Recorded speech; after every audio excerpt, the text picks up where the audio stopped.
Hello and welcome from Chicago, Illinois to this episode of Crossing Borders with Nathan Lustig, where Nate has conversations with entrepreneurs doing business across borders and the people who support them, with a focus on those that have some connection to Latin America. My name is Josefina Dominguez and I am an editor for LatinList, a proud sponsor of the Crossing Borders podcast. Sign up for our weekly updates on latinlist.com to get a summary of the week's biggest headlines in Latin American tech news. Nate's guest today is Maribel Dominguez, founder and CEO of Círculo de Belleza, a Magma portfolio company and an online marketplace that enables beauty salons to find products and tools at a competitive price. They talk about Maribel's bicultural background after having grown up in the US with strong Mexican roots, why the distribution system in the beauty market is outdated and broken, and how she decided to start a B2B business with her dad and landing star clients like L'Oreal and United Colors of Benetton. We hope you enjoy this conversation with Maribel Dominguez.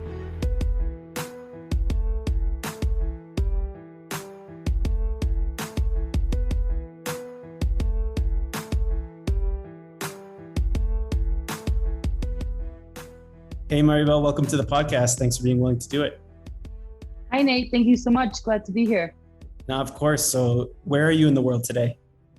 I am in Mexico City. So I've spent most part of the pandemic here. So it's been a good ride, all based out of Mexico City for now. So tell me a little bit about your business. So Círculo de Belleza, we're a specialized B2B marketplace that's looking to supply beauty salons and independent hairstylists. We're focusing on the e-commerce side of the marketplace right now, just because we know that that's the biggest pain point for our clients. Basically, the current distribution system in the professional beauty market is completely outdated and broken. So there's a big disconnect between the big brands and the long tail of hair salons and independent stylists. Even now with the pandemic hitting, a lot of salons went out of business. You have all these independent stylists looking to find alternate suppliers, and the timing was pretty great. So we started May 2020, so in the middle of the pandemic.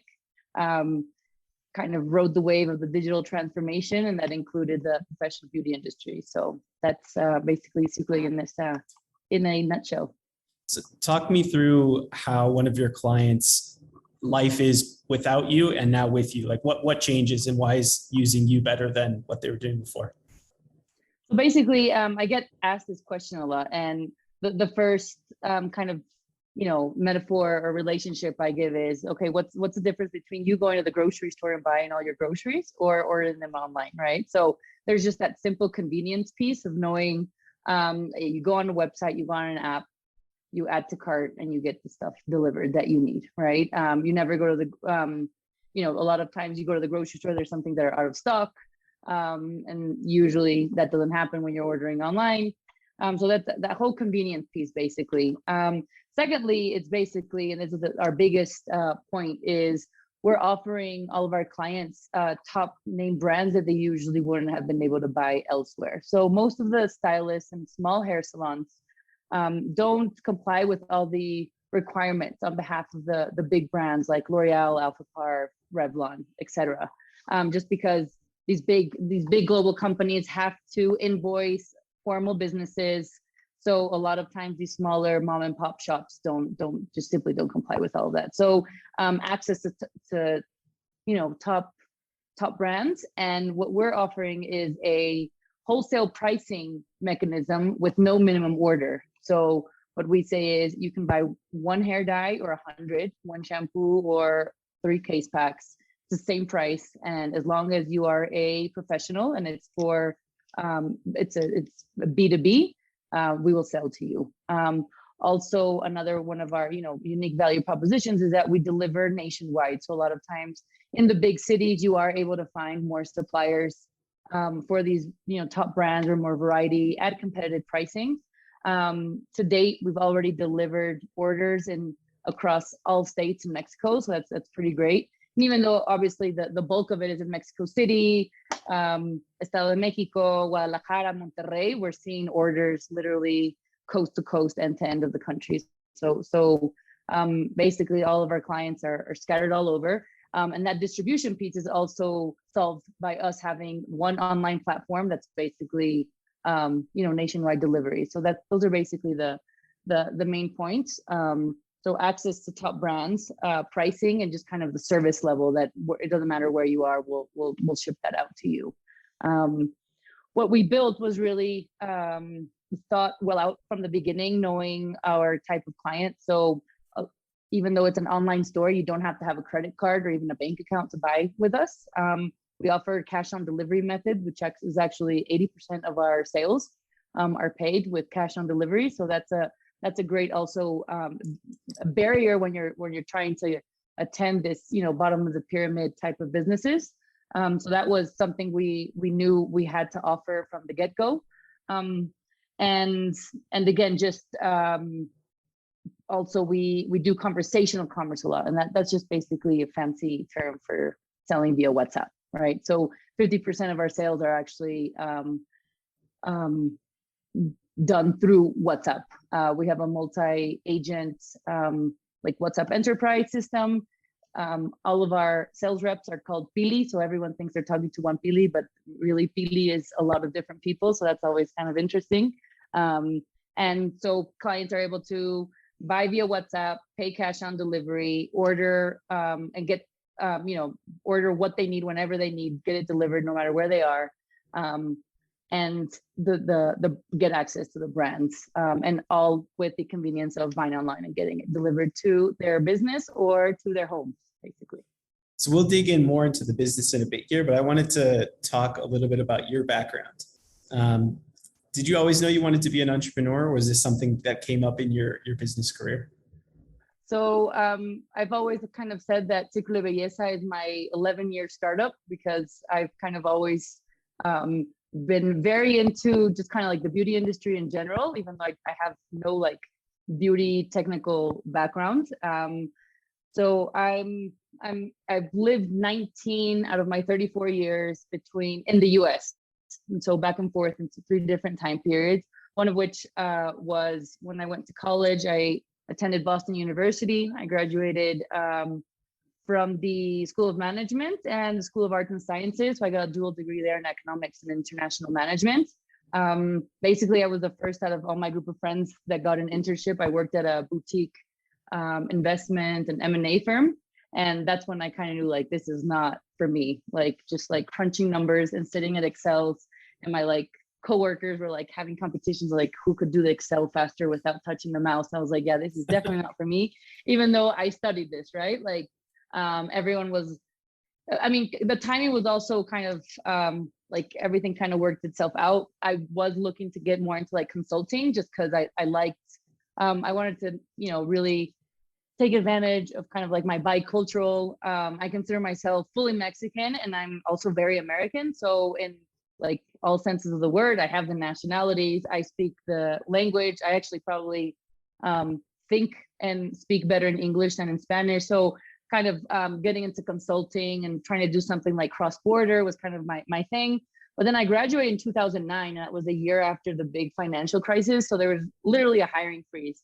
And because I had the American passport, I said, look, I'm just going to move back home and just wait it out, and then eventually go back to New York. So it's kind of one of my dreams, is eventually living in New York City. So I moved back home in 2009, and my dad actually had this idea for a business. And it was a kind of a great partnership, because he was coming from the corporate world, and he kind of wanted to just like hit the ground running and just like start doing, buy and sell operations. The International Surplus is a B2B broker of closeout and overstocks of brand name goods, of brand name consumer goods. So we didn't do anything like raw material. It was all finished products, brand names that had some sort of package change, an overstock, a discontinued item. And he had basically worked in the finance department across several different corporations and industries, and had always noticed, like, it doesn't matter what industry you're in, there's always kind of a little corner of excess inventory. And it's just kind of a tiny little headache for the company. But if you sum up all these excess inventory, and there was a company specialized in just helping these companies like move the stock, it could be a great business. And so, I kind of bought into that, and I was like, all right, that sounds interesting. Let's think of a business plan. I am not going to do any single transaction until we do a full business plan. So I was coming out of business school. I had done like my thesis and everything. So I was like, we have to have a marketing plan, an operations plan, a finance plan. We have to have a website or a logo, this and that. And so that was actually a pretty cool experience. I worked with my dad, alongside my dad for 8 years. In the meantime, I actually moved to Chicago. I was there for 5 years, and International Surplus basically got one of its first clients being L'Oreal. So L'Oreal, the biggest cosmetics company in the world, and to date we're still doing operations with them. And from there, we got access to all this excess inventory from L'Oreal. We had it at amazing margins because we were buying at like 10 cents off the dollar of these like brand name, number one brand in beauty, perfect, in perfect condition goods. And it was kind of my initiative to say like, hey, this is too much margin to just be brokering as a B2B. If we find a B2C channel, this would be amazing. So basically all the brands, including L'Oreal, would tell us like where we couldn't sell the products. So everything else was open. And so what we created was our own B2C channel in corporate sales. So basically what that meant was we partnered up. At the end, we were partnering up with over 250. It was kind of my initiative to find a B2C channel. And I ran an experiment one day, and we took a bunch of stock. We went to the corporate headquarters of Manpower, the big outsourcing company. And the HR department sent out a little internal email, and said like, hey, it's a L'Oreal sale. Everything's at 50% off. They're going to be in the boardroom. If you guys want to come on down. We took boxes. I went with my mom, my sister-in-law, which is kind of a very like garage style. Everyone just kind of like helping out. And we basically sold, back then it was like $12,000 in 6 hours just to the corporate employees. And they were just like killing each other over like half price lipsticks and hair and face creams and mascaras. And I was like, okay, there's something here, right? At the end of the day, the corporate offices aren't charging us anything. It's a benefit for the employees. And kind of, I've always, and this has been like very true of all my kind of like business endeavors and ideas, has been making sure that I'm kind of challenging the status quo and making sure that the new business idea actually is very noble in the sense that like everyone's winning, right? So here the brands were getting rid of their overstocks in a channel that wasn't going to cannibalize their regular channels. The company got like this amazing perk at being able to offer these branding products that were all like health and beauty and personal hygiene products at half off. The clients were being able to, purchase at a discount. We were making money along the way. And at the end of the day, the brand won again because they had a lot of clients that were using their products, buying at half off, and then they were going to go back to the normal sales channels to buy, right? So what we grew that business into having over 250 partnerships with different corporations, both public and private. So there was on one occasion we went to the offices of Pemex, which is like the big national oil company here. They have 10,000 people in one building, and we were selling, tens of thousands of dollars a day. And they would be like, hey, can you guys stay another week? And we were like, yeah, sure, why not? We gave like a donation to the Red Cross, which we did directly. So it was all very, very clean. At the end of the day, like the Red Cross got a huge donation from us, the employees, we sold out of everything. So it was a pretty cool business, but it was not scalable, right? And it had a very high dependence on L'Oreal. At the end of the day, we couldn't say we were like, oh, we were in the corporate business, corporate, sales or employee sales business. We were selling L'Oreal products. And so at one point, I kind of also decided, this was also my initiative, to try to branch out into other categories. So the idea was, okay, if we already have this database of all these corporations, we know this works, let's go and reach out to other brands. And so there, we partnered up with Under Armour, we partnered up with United Colors of Benetton, and we were wanting to branch out, but just the logistics and the operational piece was really, really rough. So we were doing 300 events a year, and that was basically like pop-up. So it was like set up and go back to the warehouse, set up, go back to the warehouse. We were taking 2,000-3,000 units of 600 different SKUs. So the inventory was just like crazy to do. And so during that time period, so this was 2009, I started International Surplus. 2012 was that first like manpower employee sale. From 2012 to 2016, we were just doing L'Oreal in-person pop-up events. And then we had a big bank tell us that they wanted us to go to every single branch across Mexico and do the L'Oreal pop-up sale. And so I was like, okay, that's impossible. But what we can do is we can create a private online store and we can upload the catalog and we can have this be open to friends and family, all the employees. So we did that. So we built ofertis.com.mx. It was interesting because we couldn't do any marketing. So it was all 100% free promotion by the companies that were sending out again emails to the employees saying like, hey, you guys want like really cheap like health and beauty products, go to Ofertis. We have a partnership with them. So the password protected site. And in the meantime was when I was very close to the professional products division with L'Oreal, and just kind of out of curiosity, 2012, I visited a hair salon and I was like, so I see you guys have L'Oreal products. Like, how did the hair salon these days like get these brands on the shelves? And they're like, well, it's a headache. Like, we had to like call a call center. It took us 3 months to get a rep assigned to us. They finally came.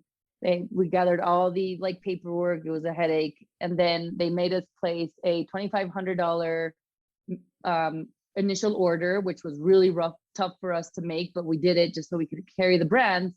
And then a month later, when we wanted to like, fulfill another small order of just a few items, the sales rep was like, no, that's too small of an order. Like, just wait until you have at least $500 worth of an order, so that way I can go out there and take that order for you. So I was always, again, like kind of challenging the status quo. And I was like, well, that's kind of ridiculous. Like, I understand the first onboarding process, but all the subsequent orders, like if they just need a hair dye and, 2 nail polishes of that exact color, like they should just log on to a website and order and get it delivered. Like, that's it. So I proposed that idea to L'Oreal. And I always tell this story, and they were like, the professional products division is never going to sell its products online.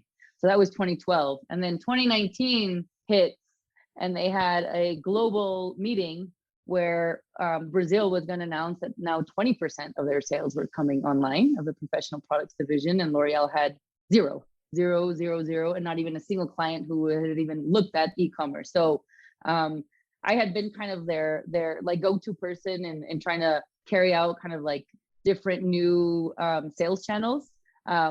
Between then, we had a bunch of different like experiments with different brands, etc. And that's when we got kind of our big break to be able to launch Círculo de Belleza. And what that caused was a lot of the other brands to want to come on board. So basically, it was a great network effect on the supplier side, where you had the biggest name brand in the industry already on this like disruptive online B2B platform. So all the other brands were like, okay, if they're on there, we got to be on there too. And really, my experience and all my other business ventures kind of led up to what Círculo de Belleza's business model is today, right? So kind of the supplier relationships, like knowing how to be just a tiny little company run by 2 people, being able to like sit with these big executives and be able to negotiate stuff, so that I've never kind of been scared of doing that. The e-commerce piece, again, when they, L'Oreal asked me to launch Círculo de Belleza within 3 weeks, it was like pretty easy because we had already done it.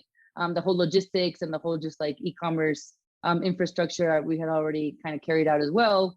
So basically, and again, the whole idea behind creating a very noble business model came very naturally with Círculo de Belleza, because now you are also impacting the lives of these mom and pop shops, independent stylists who have been completely underserved, and there really aren't that many disruptive businesses out there taking a look at the professional beauty industry, but it's something that affects hundreds of thousands of people in Mexico and millions across Latam. So it's very interesting how through just kind of a simple e-commerce marketplace, we are really making a difference and helping them be able to run their businesses in a better way, just by helping them solve that supply side of their business. That way they can focus on the real stuff that really has them much more passionate, which is actually just like doing the work and attending their clients and whatnot. So what would be the top 2 or 3 lessons learned from the whole experience of the non-scalable business to get you to Círculo de Belleza today?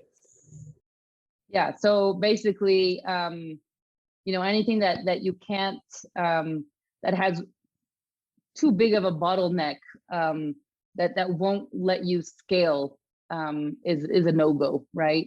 Especially nowadays. The idea of creating the e-commerce site for Ofertis was exactly to be able to replace the on-site sales. But the original business model was just completely, it was way too operational, hands-on, and it was just not scalable at all.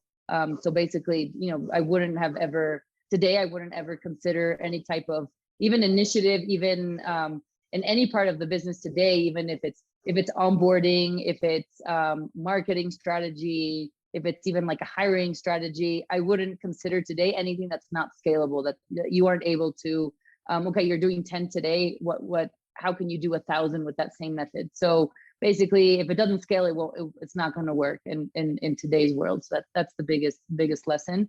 The second is really, it kind of sounds kind of like cliche and way too like romantic, but kind of like, the idea is don't ever think you're too unimportant or too small enough to ever kind of propose something or make a difference. So, I was let down several years ago when I proposed this idea to L'Oreal and to a few other companies. But at the end of the day, like, even though I was just like this one-man show trying to propose this kind of disruptive idea, eventually it came through, right? So a good idea that's well thought out, that really will make a difference in the different like value chain, supplier, final end consumer, intermediaries, etc.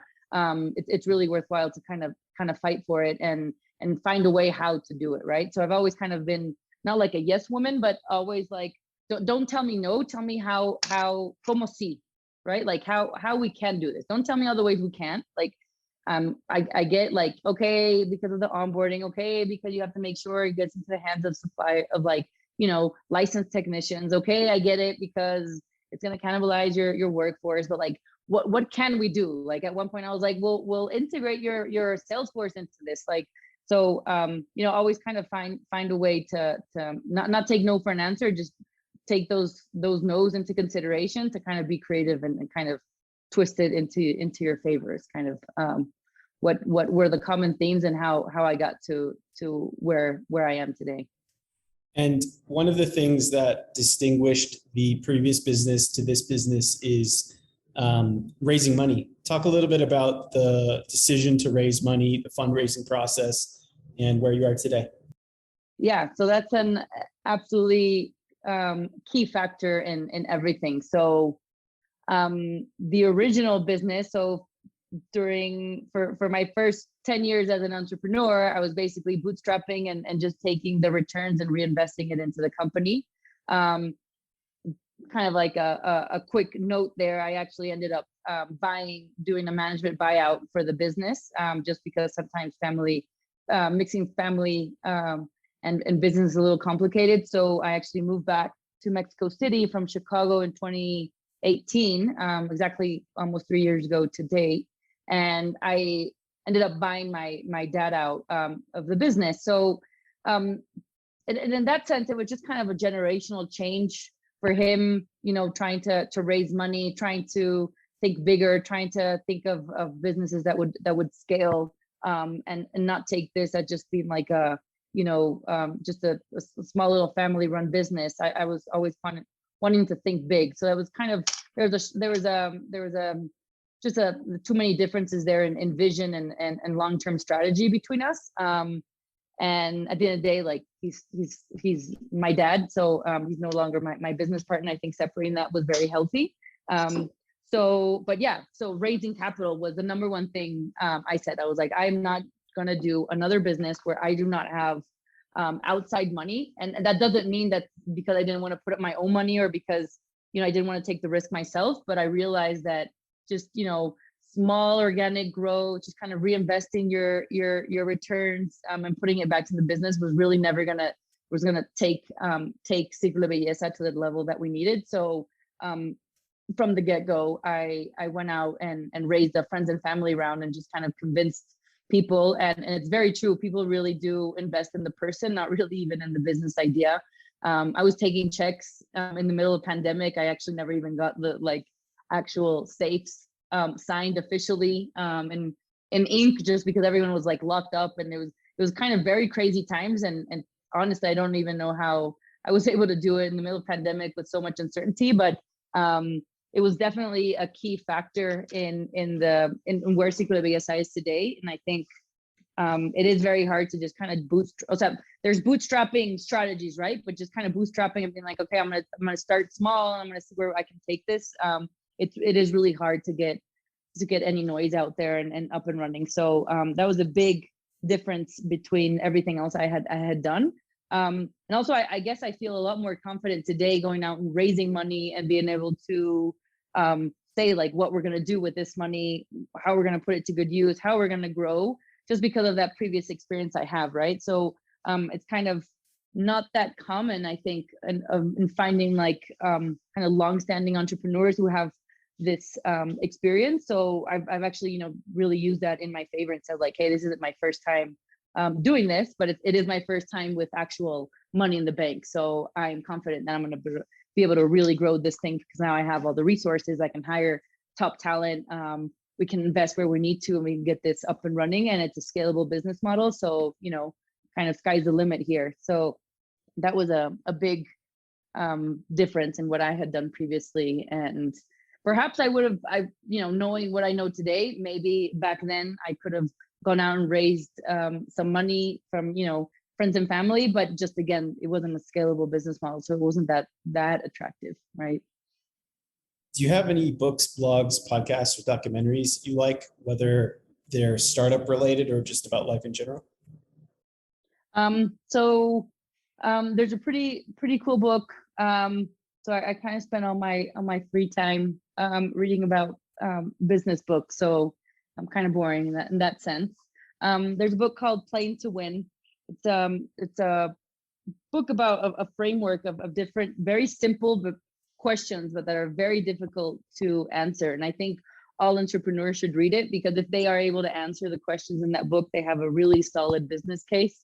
It hits pretty close to home, because it's written by an ex Procter and Gamble, and they're talking about all the different places and products that they were launching in different markets and different target markets, and all their sales and marketing strategies and whatnot. So it's very related to kind of the health and beauty industry, but in general the questions are pretty great. So if you are able to answer concisely those questions, and for us it was it's a book I've read with my team, and we always kind of come back to it whenever we have big strategic decisions, like, okay, does this fit in the framework of where we want to play?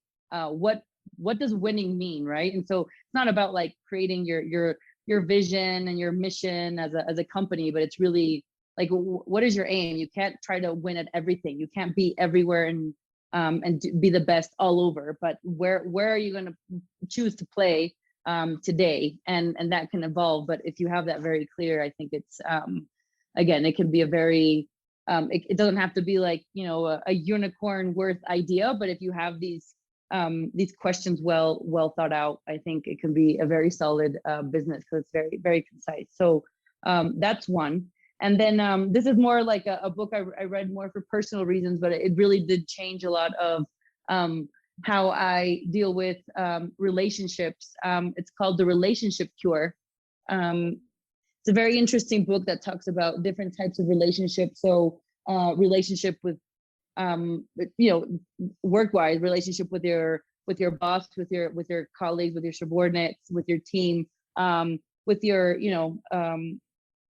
wife, husband, partner, with your kids. And it just kind of relationships are complicated in general, in any sense of the word, in any type of part of your life. But this book kind of broke it down as to what are relationships, and what do they entail. And there's some very good pointers there as to how you can have healthy relationships. And of course, since at the core, relationships are made up of humans, which are just complicated by nature. Relationships are tough, but there's a pretty good pointers in that book about how you are able to live healthy relationships both in your personal and professional life. And that book really changed me and helped me develop much better relationships with my team basically, and with my friends and family while, going through a pandemic, going through, the startup life as a solo founder. It was hard to try to kind of maintain all the relationships in my life.